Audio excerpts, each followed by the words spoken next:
You know the story, the town of Hamelin, overrun by rats. A mysterious piper, enchanting music. The rats are gone, the mayor breaks his promise, and then the children vanish. It's a classic fairy tale, right? A warning about keeping your word. But what if I told you the true story of Hamelin is far darker, far more mysterious, and perhaps much more real than any fairy tale? The year is 1284. The place is Hamelin, a small town in medieval Germany. According to the Brothers Grimm, a brightly dressed man, known only as the Pied Piper, arrived, offering to rid the town of its plague of rats for a fee. He played his pipe, the rats followed, and drowned in the Weser River. But when the town refused to pay, the piper returned, played his tune again, and this time 130 children followed him, never to be seen again. A simple, supernatural tale of revenge. But here's the chilling part.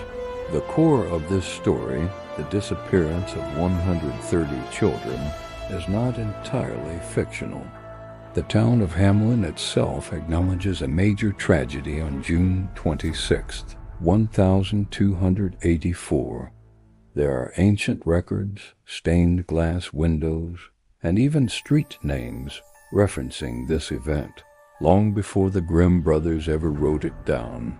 This wasn't just a story, it was history. The question is, what really happened? Forget the rats for a moment. Most historians believe they were a later addition to the tale. The most compelling theory points to what's known as the Ostkolonization, or eastward colonization. In the 13th century, Central and Eastern Europe were being settled, and recruiters were sent to overpopulated western towns like Hamelin. They often use music and charismatic persuasion to entice young people, sometimes hundreds at a time, to leave their homes for promises of land and opportunity in places like Bohemia, Moravia, or Transylvania. The Pied Piper? He wasn't a magical avenger, but perhaps a very effective and perhaps deceptive recruiter. The town refusing to pay him might not have been about rats, but a dispute over the payment for their lost youth, or the heartbreak of losing an entire generation. They simply moved on, never to return to Hamelin. Another theory suggests a more grim reality, disease. While the Black Death arrived later, other epidemics ravaged medieval towns. The imagery of children being led away could be a euphemism for death, a mass burial outside the town walls to prevent further infection.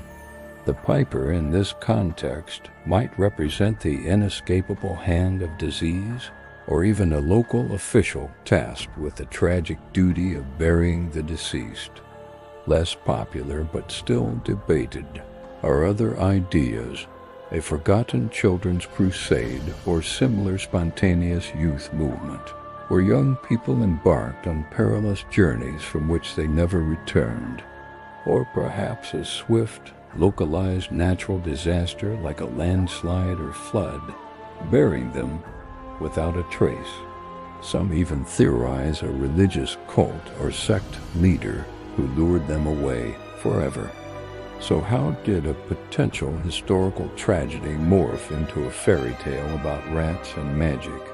Over centuries, oral traditions, local chroniclers, and eventually storytellers like the Brothers Grimm added layers.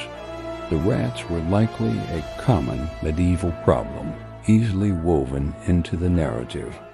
The supernatural revenge element provided a satisfying, moralistic ending, transforming an incomprehensible loss into a digestible cautionary tale. The street without drums in Hamelin, where music and dancing are supposedly forbidden out of respect, remains a poignant reminder of the event, reinforcing its reality in the town's collective memory. The true story of the Pied Piper of Hamelin isn't just about a magical flute or a mayor's broken promise. It's a haunting glimpse into medieval Europe, where harsh realities, mass migrations, and unexplained disappearances could leave an entire town traumatized. It reminds us that sometimes the most chilling fairy tales aren't spun from pure fantasy, but from the dark, unresolved mysteries of our past. And that makes them all the more terrifying. What do you think happened to the children of Hamelin? Let me know in the comments below. If you enjoyed this dive into dark history, hit that like button and subscribe for more untold stories.